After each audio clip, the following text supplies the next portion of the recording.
No ano de 2019, a pandemia de Covid-19 teve início em 2019, mas alcançou seu ápice no ano de 2020, declarado como um surto de alto nível de alerta e seguidamente tratado como emergência global. Maria, incentivada pelos seus chefes, decidiu no ano de 2019 adquirir um imóvel popular ainda na planta. Mas o que deveria ser um sonho, logo tornou-se um pesadelo. Sem nenhum conhecimento jurídico, Maria assina um contrato com uma cláusula leonina, descoberta um dia após o ato de assinatura. Ela deveria pagar 50% do valor do imóvel em um prazo curtíssimo. Para tanto, recorre a parentes, amigos, empréstimo bancário e a um esforço hérculeo de vender doces antes do serviço de diarista para arrecadar a quantia necessária para a entrada da compra do imóvel, cuja promessa de entrega seria para meados de 2020. Maria vivia na esperança de adentrar seu imóvel no prazo máximo de 8 meses. No entanto, para sua decepção e angústia, a emergência mundial em saúde gerou um lockdown no país, interrompendo não apenas seu trabalho, como também as obras de seu futuro imóvel. Os patrões, mais conhecedores do ordenamento jurídico brasileiro, garantiram a Maria que o contrato assinado entre ela e a imobiliária era válido, por ter registro no cartório.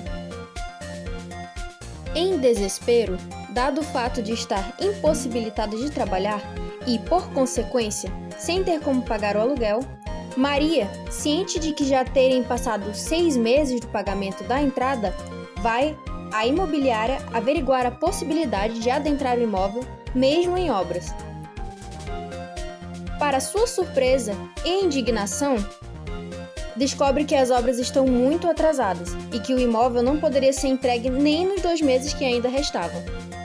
O proprietário tenta explicar a situação da própria imobiliária diante das situações impostas pela pandemia, com a construtora impedida de adentrar as obras e o aumento de custos e bens de serviços.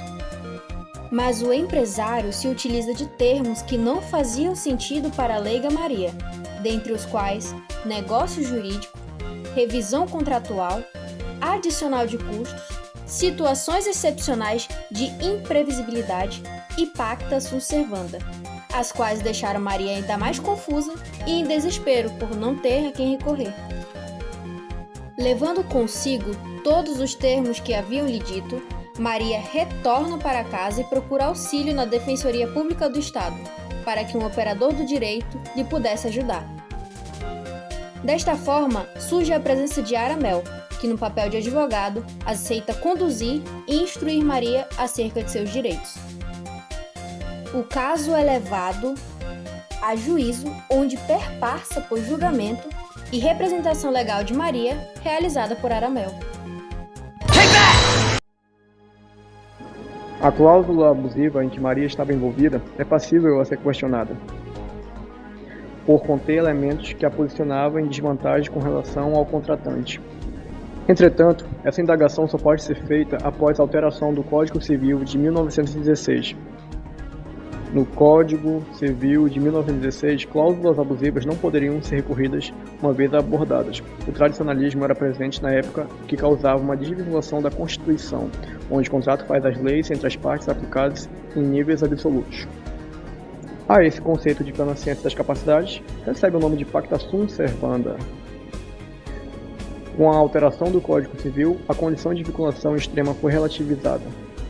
E logo, atualmente, era possível discutir o contrato devido à relativização da autonomia privada, visando o artigo 422 do Código Civil, ao qual a função social precisa ser respeitada e ter todos os valores resguardados com a relativização da autonomia.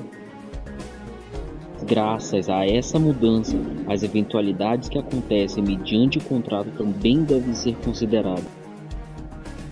Ações excepcionais de imprevisibilidade são nada mais do que fatos que ocorrem de forma imprevisível, que não é possível prever.